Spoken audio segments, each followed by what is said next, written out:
Hello guys! For today's video, I'm back. Ayan, for today's video ay gagawa tayo ng dog cake. Request ito ni Ma'am Kia Alianek. Thank you for always trusting Ami's Cakes and Pastries. Actually, nakaraan pa to siya nag-order sa akin at bukas ito i-deliver sa kanilang bahay dahil magsi 7 years old na yung aso niya na si Tabby. Ayan, happy birthday sa'yo, Tabby. Sa mga dog lovers lang dyan na makaka-relate nito sa mga for mom. Ayan, actually, noon, I am a dog lover. Ngayon, medyo na lang.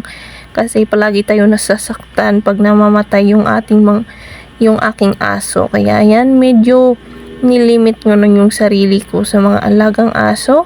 Pero may alaga naman akong aso dito.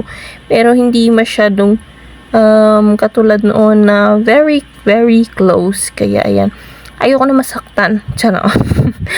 Kaya ayan, medyo nagpapakalayo-layo tayo. Charing. Basta ganyan lang guys. Yan yung sinusundan ko. Yung itsura ni Tabby. Ewan ko kung nagaya ko o hindi. Basta yung kulay lang. Basta masunod ko yung kulay niya. Kaya ayan, medyo nahirapan pa tayo dyan at medyo pasmado na yung kamay natin sa kaka-pipe ng kanya mga balahibo. Ayan. Pero okay lang yan guys. Tiis-tiis ganda. Charing. Basta gusto mo yung ginagawa mo walang mahirap at hindi ka madaling susuko. O diba? Basta ganyan yan at nag-i-enjoy ka sa iyong ginagawa. Sana all.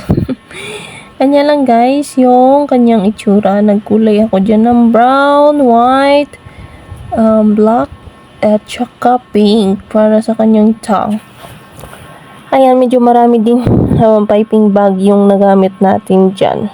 Kung ilang kulay yung nakikita nyo, yan din yung piping bag na ginamit natin for today's video. Ganyan talaga. Charis! Ganyan lang guys tayo mag-pipe. Hindi na ako naglagay dyan ng mga corn details or ano pa. Ito ay direct kain na yan guys. Itong flavor ng cake ay Yema flavor at size ng cake na ito ay 7 by 2 inches. Kaya ayan. May feeling pa yan sa gitna na Yema flavor na homemade. Of course, made of Ami. Kaya ayan, medyo struggle tayo pero I hope na anuhan ko din. Nagawa ng paraan. Ganyan lang guys for today's video. Love you all, Mama. Kiss love po. Don't forget to like, follow, and share na rin at mag-comment. Mwah!